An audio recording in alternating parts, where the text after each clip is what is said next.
Ya entra en zona de cuenta regresiva la mañana de la diaria, última media hora, con dos contenidos centrales todavía pendientes. Uno de ellos asociado a la interna de la Universidad de la República, que va rumbo a nuevas elecciones de rectorado, aparentemente con 4 candidaturas consolidadas. Pero de todo eso hablará, para ponerle precisión al asunto, Facundo Franco, editor de Educación de la diaria, que por ende sigue este tema. Facundo, bienvenido. ¿Cómo andás? Un gusto estar acá, todo bien, por suerte. ¿En qué está el proceso de presentación de candidaturas? ¿Qué se sabe a esta altura? Bueno, son 4 las candidaturas confirmadas. Héctor Cancela, el ex decano de Ingeniería y expresidente de ADUR, de la Asociación de Docentes del Sindicato Docente de la UDELAR. Gregory Randall, también docente de Ingeniería y ex prorector de investigación de la UDELAR, durante el rectorado de Rodrigo Arocena. Fernando Miranda, actual decano de Facultad de Artes. Y la última que se terminó de confirmar la semana pasada es la de Nicolás Yebor, que también es docente de la Facultad de Ingeniería. O sea, tenemos 3 docentes de Facultad de Ingeniería, 1 de Facultad de Artes. Y bueno, 4 candidaturas que no son solo los nombres, sino que detrás tienen distintos programas, digamos, que están ya empezando a impulsar. De hecho, ayer en Facultad de Ciencias Sociales, anoche, ocurrió el primer debate entre los 4 candidatos. Interesante. Sí. La verdad que estuve por ahí un rato sobre el final, cuando se picó un poco ahí la cosa. ¿Se picó? Pero fue todo comparado con otras elecciones de rector, en donde la discusión realmente estuvo muy polarizada y había 2 grandes bloques que chocaban, y era muy difícil generar un diálogo, incluso en algunos momentos. Obviamente que hay diferencias, pero bueno, la forma en que se plantearon fue hasta con humor en algún momento del debate. ¿Se puede decir que se sale o que salió la interna política universitaria de lo que en su momento fue la dicotomía, qué sé yo, Rodrigo Arim, Roberto Marcarián? Es decir, hoy la expresión de Corrientes viene a romper ese mapa del que veníamos. Yo creo que puede ser hay que ver cómo transita la campaña, porque la campaña recién está empezando y en la medida en que empiezan a haber más intercambios, que los candidatos se van posicionando, a veces pueden tomar de repente posturas más de desmarcarse de los otros, y hay que ver las formas.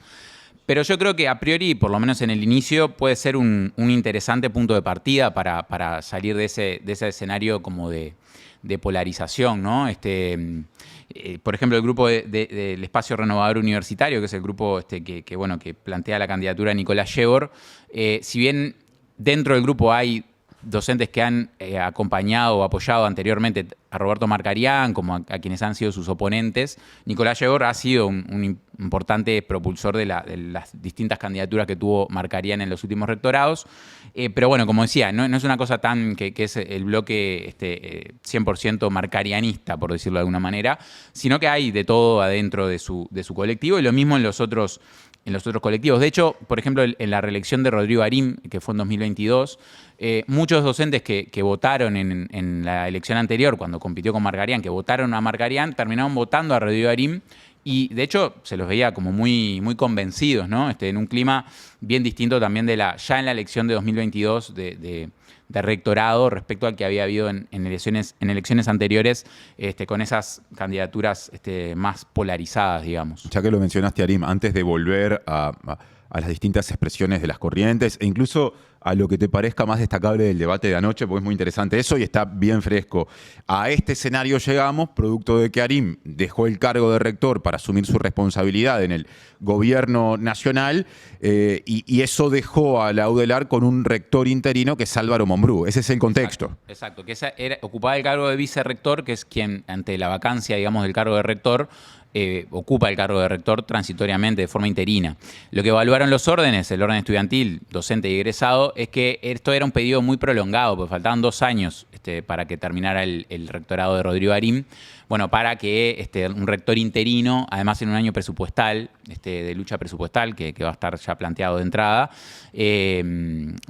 valoraron que era importante iniciar una elección de rector en este periodo, que además va a tener la particularidad que no va a ser por 4 años esta elección de rector, sino que va a completar el mandato que le quedaba a Rodrigo Arim, o sea que va a ser por 1 año y poquito esta primera elección. El año que viene seguramente haya una nueva convocatoria a elección de rector, ahí sí por 4 años. Eso es una particularidad que también generó la renuncia de Rodrigo Arim y el momento en el que se realiza esta elección. O sea, si quedaba menos de 1 año para hacer de periodo complementario, digamos, ahí sí era por 4 años. Claro. Pero los colectivos prefirieron igual adelantar la elección para que llegue el momento de la discusión presupuestal con la UDELAR y un rector ya electo.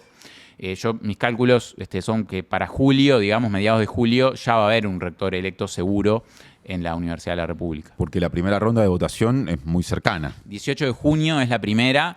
Ahí es muy difícil, casi que, yo diría, haciendo memoria, ningún rector ha sido en los últimos tiempos elegido en esa instancia, porque se precisan 2/3 de votos del AGC, de la Asamblea General del Claustro, que es un órgano bastante multitudinario, ¿no? Tiene 3 docentes, 2 estudiantes y 2 egresados de cada una de las 16 facultades, o sea, da un total de 112 miembros.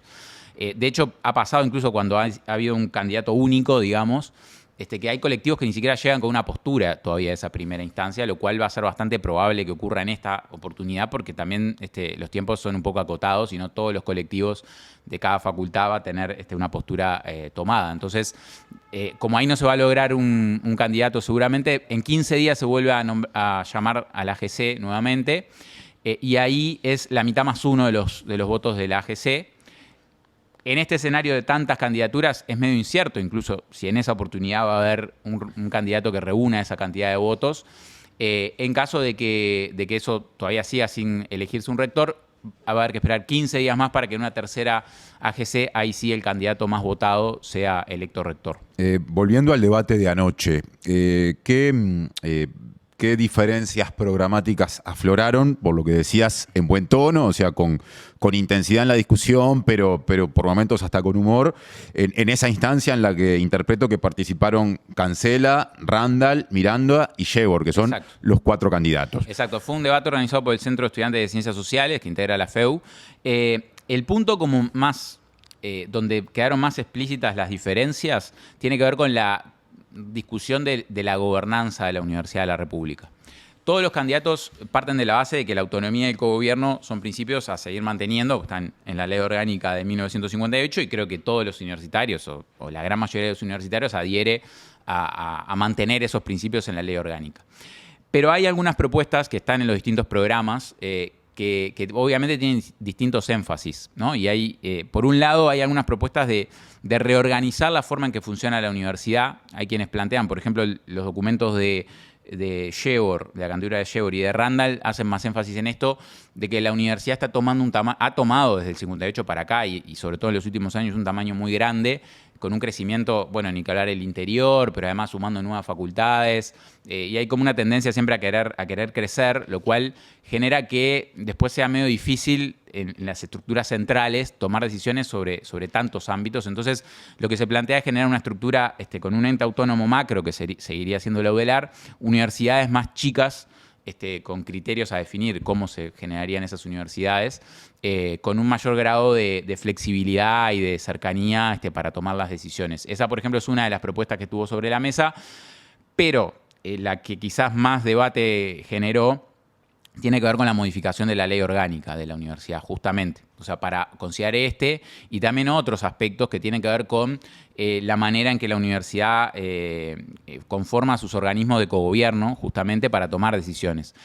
Hay servicios universitarios, en particular los que no son facultades, lo que incluye a los centros universitarios regionales que están en el interior, que no participan en esta elección de rector, por ejemplo, porque por la ley orgánica la AGC está compuesto por delegados de facultades. Entonces, eso quiere decir que la gran cantidad de docentes y estudiantes que hay en el interior cursando en servicio de la universidad no va a poder incidir directamente en esta elección. A lo que se suma también que el CDC, el Consejo Directivo Central, que tiene a los 3 órdenes y tiene además a todos los decanos y decanas, además del rector, solo le da voz y voto a los rectores, a los decanos, de las facultades que existían en 1958. O sea, todas las facultades que se crearon después de 1958 integran el CDC, incluyendo también a los CENURES, a los centros universitarios regionales, integran el CDC con voz pero sin voto. Entonces, estas son algunas bueno, debilidades que ha tenido el cogobierno universitario. Algunos entienden que por no poder cambiar la ley orgánica.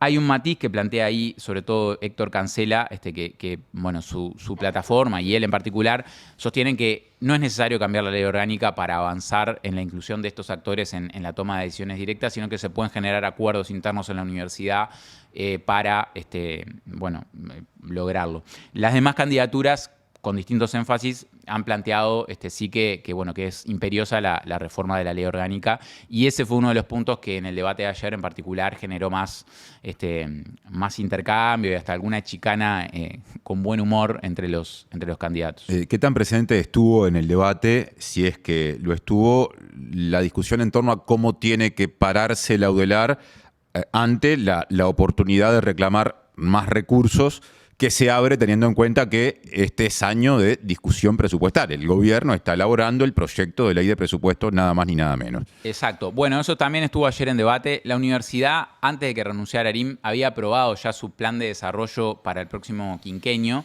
que incluye ya su pedido presupuestal. La universidad está pidiendo un aumento de unos $300 millones, que es el 50%, 52% creo de su presupuesto, es una cifra importante. Bueno, todos los candidatos coincidieron ayer en que no se va a lograr ese aumento en esos términos, por lo menos en esta primera ley presupuestal. Quizás más hacia el final del periodo se pueda ir arrimando a esa cifra. Pero bueno, coincidieron en que hay que fijar prioridades a nivel son optimistas en que la universidad va a recibir recursos incrementales desde el mensaje ya del Poder Ejecutivo, porque en el gobierno pasado la universidad en todos los mensajes, tanto en ley de presupuesto como en rendición de cuentas, todos los mensajes que venían del Poder Ejecutivo recibió incremento cero. Después en el Parlamento la universidad logró algunos incrementos más chicos, digamos, para por lo menos emparchar algunas de sus actividades. Pero bueno, se habló como de ya empezar a priorizar algunas cosas. Las becas estudiantiles y de posgrado fueron algunas de las cosas que se mencionaron. También la mejora de los salarios universitarios, que están muy sumergidos en relación al sector público y a los salarios que se pagan en educación en Uruguay. El régimen de dedicación total y su fortalecimiento y su consolidación fueron, bueno, algunos de los temas que estuvieron ayer sobre la mesa en el debate. Que dicho sea de paso, vamos a publicar una nota sobre los contenidos del debate en el Correr del Día hoy en La Diaria. Bien, interesante eso, porque una de las características de este espacio es que a veces se centra en notas ya publicadas y otras veces anticipa. Así que todo esto de lo que estamos hablando, parte de esto, estará en horas nada más online y quizá en edición papel más adelante. Facundo, bien cortito sobre el cierre. Hay 4 candidaturas, 2 preguntas en una. ¿Hay chance de que haya nuevas o de que alguna de las 4 no llegue a la primera instancia de votación en junio? Sí, chances hay. En realidad, formalmente las candidaturas se presentan el 18 de junio ante la AGC. O sea que estas candidaturas, digamos, porque los candidatos tienen que ir formando ahí la candidatura, hay chances de que surja alguna nueva. Yo lo veo muy poco probable porque ya 4 es un número considerable y más o menos recoge las distintas sensibilidades de los colectivos universitarios. Entonces me parece que no va a haber nuevas candidaturas. Sí podría darse el caso de que alguna se baje, un poco evaluando la cantidad de apoyos que previamente consideren. No creo que se vayan a bajar antes de esa primera elección. Puede pasar, pero sí, seguramente después de esa primera elección alguna se termine bajando, imagino yo, seguramente la que reciba menos apoyos por lo menos. Gran peso de ingeniería en las candidaturas, ¿no? De la Facultad de Ingeniería. 3 de las 4 personas, Randall, Cancela y Yebor, están vinculadas a esa facultad. Me está quedando Miranda, que está vinculado a la Facultad de Artes, simplemente para tener un mínimo dato del perfil o el ámbito en el que se desempeñan los candidatos. Y después, ya que mencioné a Yebor, su candidatura expresa o representa políticamente a una corriente que trabajó mucho buscando una candidatura femenina de una mujer, algo que no ocurrió nunca en la historia de la UDELAR y no lo consiguió. ¿Cómo resumir ese proceso que se dio al interior de una de las corrientes que tienen la voluntad de expresarse con una postulación? Sí, hubo también otro intento por fuera de esa corriente, que fue el de Karina Batiani, que en su momento se planteó como candidata. El tema de los plazos no le daban a ella para consolidar esa candidatura. Creo que una parte importante tiene que ver con eso, con los plazos, ¿no? Quienes no están como tan metidos como en la interna de la política universitaria, bueno, quizás en un periodo tan corto de tiempo pensar en una candidatura suspender o dejar a un lado los planes más académicos que las distintas personas tenían, que en el caso de las mujeres además muchas veces se conjugan con cuidados, con otras tareas que les exigen más a las mujeres que a los varones históricamente. Todo eso creo que conspiró un poco en contra de que hubiera una mujer dispuesta a asumir, en este caso, una candidatura a nombre del Espacio Renovador Universitario, que, según ha planteado el propio Nicolás Yebor, lo han buscado bastante insistentemente, hablando con varias mujeres, grado 5 además, porque ese es el requisito que hay que tener para ser rector de la universidad. Muchas gracias, Facundo, por este primer informe de un tema que, como en junio será la inscripción formal de las candidaturas y la primera ronda de votación, naturalmente tendremos otra vez en La Diaria y también en esta mesa de la mañana de La Diaria. Hasta la próxima. Nos vemos.